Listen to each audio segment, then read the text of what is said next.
C'est super facile. Ce qu'on va faire, c'est qu'on va sauter avec les pieds écartés. Et puis après, on va sauter avec retour au milieu, pied devant, retour au milieu, pied écarté, retour au milieu. Et là, je change mes pieds. C'est l'autre pied que je mets devant. Allez, tac, c'est parti. Et je change à chaque fois.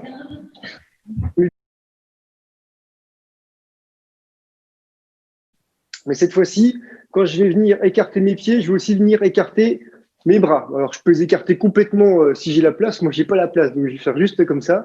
D'accord? Je reviens au milieu. Et quand j'ai un pied devant, un pied derrière, hop, j'ai une main devant, une main derrière. Normalement, c'est le même que le pied et que la main. D'accord? Je reviens au milieu, écart, je reviens. Allez, c'est à vous. Ah ouais, un petit peu de coordination.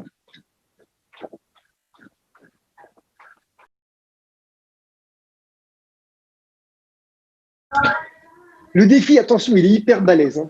Il va falloir être très, très fort. C'est exactement tout ce qu'on vient de faire. Simplement, quand je vais venir écarter les pieds, il faudra que j'ai les mains devant ou derrière. Et quand je vais venir ensuite avoir les pieds qui seront devant et derrière, il faudra que j'ai les mains écartées. D'accord? Tac. Et pas, enfin, il faut que je répète ça pendant 30 secondes sans me tromper. Alors là, déjà, ceux qui arrivent à les enchaîner sans se tromper 2 ou 3 fois, ce sera énorme. Mais moi, je demande pendant 30 secondes sans se tromper. Vous allez voir que c'est hyper dur. Donc, il va falloir vous entraîner à fond, à fond, à fond, à fond, à fond. Vous avez toute la semaine, vous avez même toute l'année si vous voulez. Celui qui arrive, il m'envoie la vidéo et puis que je puisse constater que ah ouais, t'es trop fort, il y est arrivé. Et puis comme ça, je valide. Les déplacements. Donc, les déplacements, alors on commence. Tout le monde doit bien voir mes pieds, oui, c'est tout bon. Je suis en garde, alors bien en garde évidemment, avec les genoux qui viennent cacher les pointes de pied. La pointe du pied arrière, elle ne regarde pas au fond, elle est soit complètement perpendiculaire, soit elle rentre un tout petit peu à l'intérieur. OK? Et donc, de cette position-là, je vais venir faire une marche sur place. Ma marche, regardez bien, je vais essayer de monter le moins haut possible la tête, d'accord? De rester très fléchi sur mes jambes. Et il va falloir que ma pointe de pied devant, elle monte en même temps que mon pied arrière. Et je fais une marche sur place.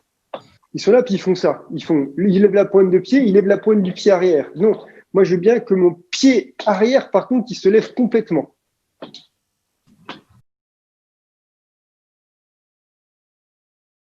La suite, d'accord, je me mets de côté pour vous le montrer, et puis ensuite de face.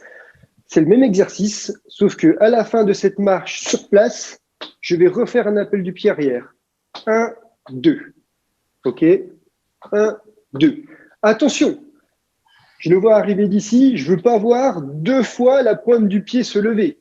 La pointe du pied, elle va se lever qu'une seule fois dans mon histoire. Ah, là, par exemple, j'ai raté. Donc, la preuve, voilà. 2 fois le pied arrière, une seule fois la pointe du pied devant.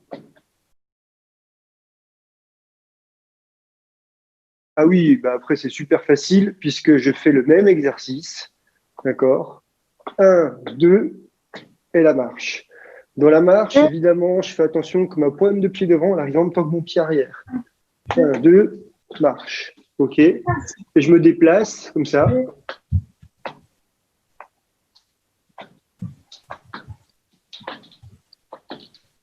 Je fais bien attention parce que là, comme j'ai rajouté la marche, il y a des chances que votre pointe de pied devant, elle se lève 2 fois. Ce qui ne doit pas être le cas. Hein. Elle doit se lever une fois, un appel du pied arrière, et après, je fais la marche.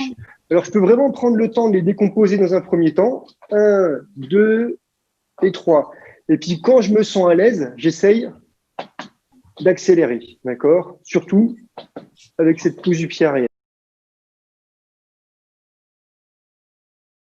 On va passer à quelque chose qu'il y a plein d'entre vous qui connaissent, puisque c'est une petite routine de jambes. Je suis en garde. Alors, je vais mettre de côté pour que tout le monde me voit bien. Je suis en garde, d'accord? Je vais venir faire une marche pour commencer, une demi-marche, pardon, pour commencer, une demi-retraite, et je dois arriver en garde très écartée. Alors moi, c'est nickel, c'est pile poil la taille de mon couloir. OK? Et après, je reviens avec le pied devant, puis avec le pied derrière. 1, 2, 3, 4. 1, 2, 3, 4. 1, 2, 3, 4. J'essaie de pas trop bouger les épaules dans tous les sens. OK? Je reste bien fléchi au niveau des jambes. 1, et j'enchaîne sans que les épaules elles bougent trop. Et je le fais sur place. Normalement, si je le fais bien, ici, je dois chauffer bien fort sur les quadriceps. D'accord? Et j'essaie de pas trop m'arrêter et j'essaie d'accélérer le plus possible si je suis capable d'aller très très vite. C'est exactement le même système, simplement je vais faire 1, 2, 3, 4, je lève les pointes de pied, je tourne sur mes talons et j'arrive en main inverse. Si j'étais gaucher, j'arrive en droitier. Si j'étais droitier comme moi, j'arrive en gaucher. Et je recommence 1, 2, 3, 4. Et je tourne et je repasse 1, 2, 3, 4. Attention, ça, dans cet exercice, il me font le coup de faire 1, 2, 3, 4. Puis après, ils tournent les deux pieds comme ça. Et puis du coup, ils sont toujours droitiers. Moi, je veux pas ça. Hein. On se met en garde. On va essayer de faire 2 appels du pied avant, enchaînés d'une marche. 2 appels du pied arrière, enchaînés d'une retraite.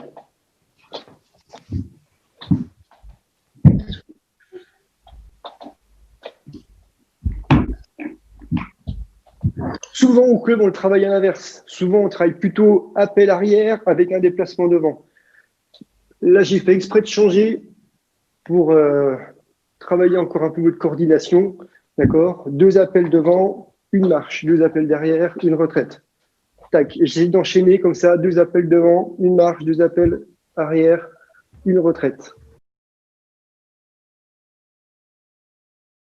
Donc maintenant, on va faire 2 appels avant, une marche, 2 appels avant, une retraite. 2 appels arrière, une marche, 2 appels arrière, une retraite.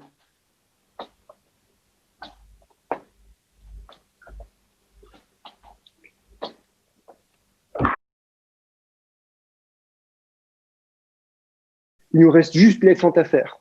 Les fentes, on va pas faire des fentes de fou parce que ben voilà, on est contraint par chez vous et tout, mais on va essayer de les faire le mieux possible. Donc les mieux possible, c'est-à-dire que je suis en garde. Et puis là, si vous avez regardé la vidéo, je sais pas si vous l'avez vu, j'avais mis une vidéo de déplacement sur YouTube qui n'était pas hyper de bonne qualité. Donc on essaiera d'en refaire des mieux. Mais c'est le même principe. Vous connaissez, je suis en garde, je ferme les yeux.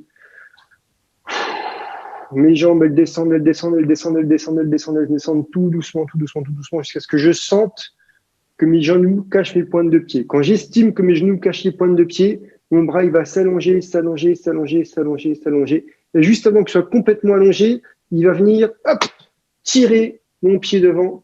Et là, je dois être équilibré. Waouh. Le genou, regardez chez moi, il rentre à l'intérieur. Tac, je le remets bien dans le bon sens.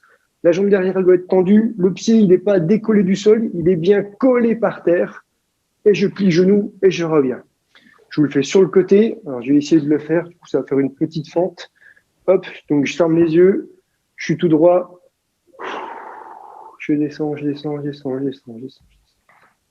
J'allonge juste avant que mon bras soit complètement allongé. Pouf, ça va tirer la pointe du pied. D'accord. La jambe, elle est bien tendue. Ici, j'ai bien un angle droit. Donc, je suis bien en garde. Et je plie le genou. Tac. Et je reviens au point de départ. Si vous n'êtes pas hyper bien équilibré, aidez-vous de vos bras. D'accord. Les 2 bras, tac, qui partent en même temps pour bien s'équilibrer. Et après, je reviens au point de départ. Quand je suis en fente, quelque chose de très important pour tout le monde, on a tous souvent tendance à venir coller ici l'épaule au visage. On est très contracté avec cette épaule qui est en haut. Il faut que l'épaule, elle descende. Et regardez, je vous donne un petit truc pour vous aider à la descendre. On va venir, tac, plier un petit peu le coude à la fin de sa fente. On donne le coup, hop, on plie un petit peu et l'épaule, elle redescend naturellement. Je donne et je relâche. Vous avez vu la différence? Je fais la fente, hop, je plie un petit peu, l'épaule elle est bien descendue, je suis relâché, je serai prêt à faire une parade, une riposte s'il faut derrière, je suis prêt à enchaîner une action. Quand vous vous sentez à l'aise avec la fente, vous allez pouvoir l'enchaîner avec les doubles appuis, c'est-à-dire que je serai en garde et je vais devoir faire double appui, jambe arrière, et sur le deuxième, pouf, je déclenche ma fente. D'accord? Je suis là. 1, 2, bim, fente. OK? 1, 2, fente.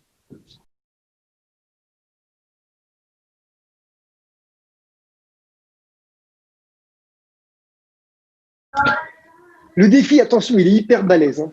Il va falloir être très très fort. C'est exactement tout ce qu'on vient de faire.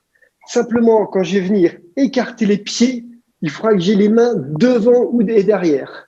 Et quand je vais venir ensuite avoir les pieds qui seront devant et derrière, il faudra que j'ai les mains écartées. D'accord? Tac. Et pas, il faut que je répète ça pendant 30 secondes sans me tromper. Alors là, déjà, ceux qui arrivent à les enchaîner sans se tromper 2 ou 3 fois, ce sera énorme. Mais moi, je demande pendant 30 secondes sans se tromper. Vous allez voir que c'est hyper dur. Donc, il va falloir vous entraîner à fond, à fond, à fond, à fond, à fond. Vous avez toute la semaine, vous avez même toute l'année si vous voulez. Celui qui arrive, il m'envoie la vidéo et puis que je puisse constater que ah ouais, t'es trop fort, il y est arrivé. Et puis comme ça, je valide.